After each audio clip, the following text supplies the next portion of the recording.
Hello, everyone, and welcome back to your channel of Math and Engineering Made Easy. In this session, we are going to go over the cross product of vectors. Remember, we did the dot product before, and we said this is a scalar multiplier. So we said if I multiply A dot B, I get the magnitude of A times the magnitude of B times cosine of the angle between them, which we called theta. We proved that, and we said this whole quantity is a scalar quantity. There is no i's, j's, or k's. It's a number, and this number equals to that. Okay? So we call that the dot product, or some people call it the scalar product of vectors. Along with that, there is another type of product when we multiply two vectors. It's called the cross or the vector product of vectors, and it's defined as A cross B. If one of your parents was a mathematician or an engineer and has old books, you may see this written as A caret B. And the reason in the old days, the printers didn't have like boldface and, regular stuff. So they didn't want to confuse the cross with the X. So instead of reading this as X, they used the caret instead, but it's the same thing. So A cross B is the magnitude of vector A times the magnitude of vector B. Oh, wait a second. Times, oh, this was cosine, but this is sine theta. And you would say, so what's the difference? Both are scalars. Yes, they are. But after that, this scalar quantity is multiplied by a unit vector that is normal to A and B, meaning it's perpendicular to the plane in which A and B are found. And it follows the right-hand rule. What is the right-hand rule? If this is A in blue and B in pink, and you say A cross B, you assume here there is a bottle cap or there is a nut. So a nut and a wrench or a bottle cap, and you turn it. If you turn from A to B, the bottle cap or the wrench or the nut would move up along the positive z-axis. But if I say B cross A, I'm turning from B to A, so I'm moving down to the negative z-axis, which is a vector called negative k. So that's what we mean by following the right-hand rule. And from here, you see that the cross product is not commutative like the dot. A cross B is negative B cross A. So let's see how this materializes like we did with the dot product. I'm going to plot here or to draw two vectors in X and Y. So here is my x-axis, a unit vector along that, as you know, we call it I. And here is the y, and a unit vector along the y. Oh, I'm sorry, along the y is called the j. And then I have two vectors. So let's make one in blue, the A in blue. And it makes an angle alpha with the x-axis. And the other maybe in magenta or something, B. And the B makes an angle beta with the horizontal. Like we did before, we can describe each vector as follows. So, I don't know. Okay. We can call A, vector A can be written as A cos alpha I plus A sine alpha j. And vector B is B cos beta I plus B sine beta j. So when I do A cross B, notice the importance of where do I start? I started with A. So I'm going to multiply top and by bottom, not bottom by top. You say, what's the difference? It makes a huge difference, as you will see. First of all, each one of these four terms has AB. So I'm going to factor AB out. That's a magnitude, right? It's a scalar. I'm going to say top times bottom. So this times that is cos alpha, cos beta. All of these are scalars so far. The only thing I have I cross I on the top, cross I at the bottom. Then I have this cross that. So I get AB, which we factored out. And then it doesn't matter you write sine first or cosine. It really doesn't matter. So let's say plus sine beta cosine alpha, but what's important, it's I cross J, not J cross I, because I said A cross B. So this is first, this is second, I cross J. Then I'm going to multiply this by that, plus I already have the AB out. I'm going to have sine alpha cos beta, J cross I, J cross I. And finally, these two plus sine alpha, sine beta, J cross J, right?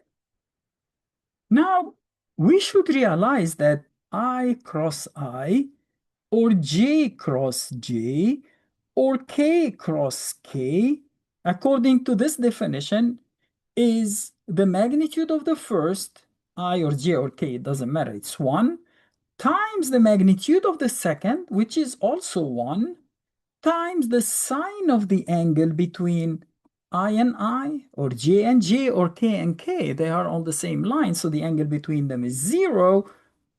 So I cross I, or J cross J, or K cross K equals 0. So these two terms vanish. And I get equals. AB is out. I get sine beta cosine alpha, sine beta cosine alpha, I cross J, meaning I'm going from I to J. If I rotate from I to J, I get to the positive K, right? So K plus, I'm not going to write it now for a second because this is sine alpha cosine beta J cross I, meaning I'm going from the J, which is the unit vector along the Y, to K to I, which is the X. If you rotate from Y to X, you go down along the Z, so it's negative K. So that's the result. I have AB out. I have K out as the vector, the direction. And then I get sine beta cosine alpha minus sine alpha cosine beta. From trig, you should know that this guy is sine beta minus alpha. Beta minus alpha is the angle between them, which is, we called it before, theta. So you get AB as magnitude sine theta, okay, AB sine theta, unit vector along that. Easy, right? So how do are we going to do it this way every time? No, it's much easier. It turns out that we can use a matrix, the determinant of a matrix to find that. How? Oh my God, this is A cross B. Let's say here A, for example, is 2I plus 3J. Let's do one in the 2D, and then we'll take one in 3D. And this is, for example, 3I minus J, whatever. One in the first quadrant, one in the fourth quadrant, equals. So how do we calculate that? We will start with a first row. I'm going to write ijk. And if we are going to use the duplicate column methods, it's a 3 by 3 determinant, we can say ij.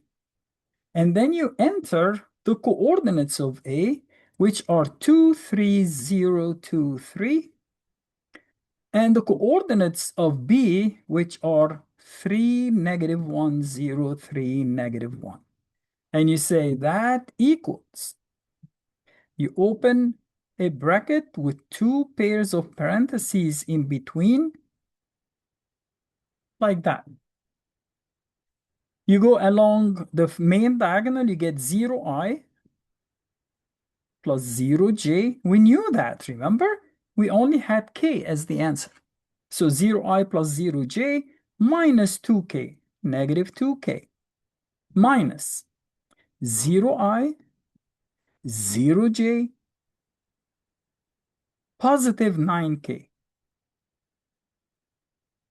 So negative 2k minus 9k is negative 11k, is the answer. We see that it's in the k and it's going down. Remember, this guy is in the first quadrant. That guy is in the fourth quadrant. The x is positive, the y is negative.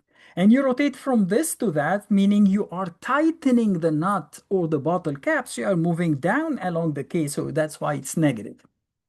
One more thing. This 11, the magnitude 11, is the area of the parallelogram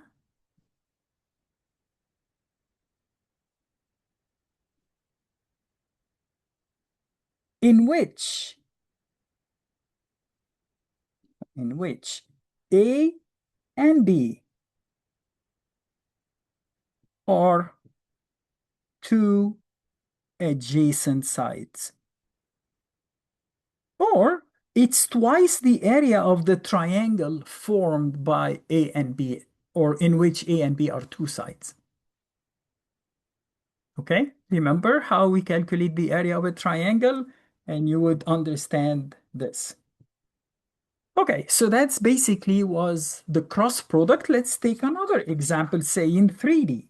So let's say vector A is whatever, I'm just making some numbers, 2i plus 5j minus 3k, and B is negative I minus 3j plus 2k. It really doesn't matter what numbers you use. So here we can say A cross B. Notice if I do B cross A, I will get the same exact value with a negative sign. So it's the same magnitude because a triangle made by A and B or B and A will have the same area anyway, if these are two adjacent sides, or the area of a parallelogram won't change if I consider the first as A and the second as B, or vice versa, right? The only thing that changes is the direction of the vector. So I have I, j, k, I, j, the duplicate column method, which probably is the easiest. I have to enter A first. 2, 5, negative 3, 2, 5, and then negative 1, negative 3, 2, negative 1, negative 3 equals. As I always prefer to do, I'm going to open a bracket with two pairs of parentheses and a negative sign in between. I will go 10i plus 3j, negative times negative is positive, so plus 3j, minus 6k, minus 6k. And then you go in the opposite direction and subtract. I usually start with the I. So this is 9i plus 4j minus 5k. So that becomes 10 minus 9 is 1, so it's basically I. 3 minus 4 is negative j, And negative 6 plus 5 is negative k. Wow, turns out to be uh, a nice, easy vector. Now, to prove that this vector, or not to prove, to check to see if that's correct, what did we say? I minus j minus k should be perpendicular to that and should be perpendicular to that. How do we check? We can do A dot A cross B and see if we get 0. Here is A cross B.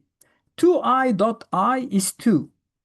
5j dot negative j is minus 5. Notice there is no i's, j's, or k's. Negative 3k times negative k is positive 3. 2 plus 3 is 5 minus 5 is 0. Correct. I can also do b dot a cross b. Negative 1 times positive 1 is negative 1. Negative 3 times negative 1 is positive 3. 2 times negative 1 is negative 2. And 3 minus 3 is 0. We checked our answer. Okay, so that's again, there are too many applications in, especially in for both the dot and the cross product in physics and in engineering. Like when you calculate the work done by a force or the torque made by a force, and so on and so forth. No, and so forth, not force. Don't make fun of it. Okay, having said that, I wish you all the best. Thank you very much for watching. Hope to see you soon. Have a great day.